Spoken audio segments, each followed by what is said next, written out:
Here we are in Orlando, Florida at the 2010 Global Pet Expo in Florida with my good friend Dr. Marty Becker. Marty, awesome to see you, my friend. The brand new grandfather. He has his first grandchild here visiting, came all the way down to Florida, and how's that been? They call me faux pas.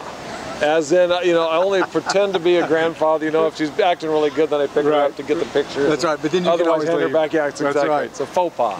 That's my dad is the same boat. So. Well, I like calling her out here. We're coming from a family of pet lovers, and here's the interesting thing about pets. She's 5 months old tomorrow. Right. The earlier in life you have pets, the less allergies and asthma you're going to have your whole life. So she's got 2 pugs. They got a cat. She's good to go. She's good to go. The immune system will be awesome. Exactly. So if they wait till they're 6 or 7, you can't add pets, and it doesn't have that kind of preventive effect. That's a good point. Yeah. Good point. Maybe that's why my second 2 are healthy. Same thing we were talking about. Right. All right. So what's new? You always got a million things going on. So what's happening in your life that's fun and adventurous? Well, there's a lot I'm proud of. I've been married 32 years to somebody I love. That's great. A close family. It's really fun to be in this industry that's so big. Yeah. I want to go back to 2007, a cover story in Business Week that said the pet economy. It showed a bulldog with bling around the collar. Remember that? I remember that. And you open that up and it said the pet industry is bigger than the economy of all but 64 countries. It's bigger than music, movies, and video games combined by about 30% more. Yeah. And then during the the economic recession, whatever we want to call it, the new normal, however you want to coin it, the pet industry never went down. Not in the last quarter of 08, all of 09, first quarter of 010. So it's just neat to be part of something that is thriving, and these people just don't want their pets. They need their pets during these times. You know what else I think is exciting and you'll be able to identify with this.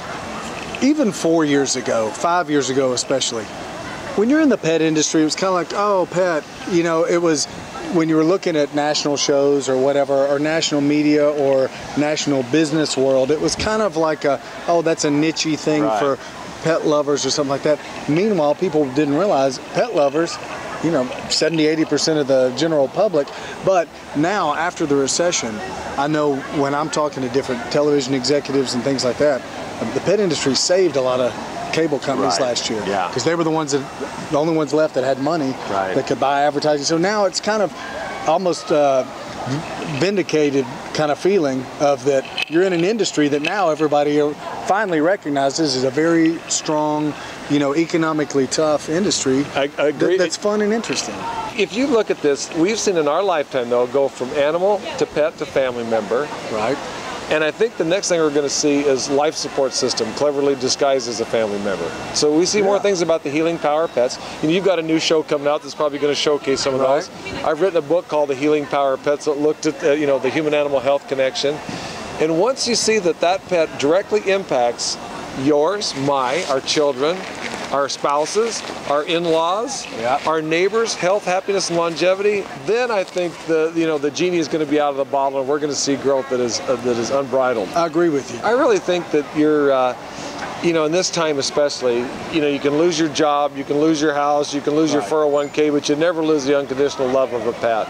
So I think that's really neat that people see that through tough times, that's such a constant that's there. And I think that that's part of that recession that I think maybe has boosted the pet economy in another way. Is people were at home, took a look at their life and said, hey, I've invested all my energy into this job that could either, if they didn't lose it, they're thinking about they might, so they don't put as much stock in it. And I think it was a good reckoning. You never have to worry about a pet going, I don't think I'll meet Harrison today. You go meet him. And every time it's the same thing. We get to see a lot of celebrities in the work we do, and we see how people look at celebrities. Even today, people looking at Rachel Ray. My God, there's Rachel Ray taking the pictures and stuff. All you gotta do is have a pet to get the same thing. You come home and the pet looks at you like, oh my God, there's Harrison Forbes. The paparazzi's right there every day. Awesome. So. Marty, great seeing you. I always love talking to you. Thank you, my friend. All right.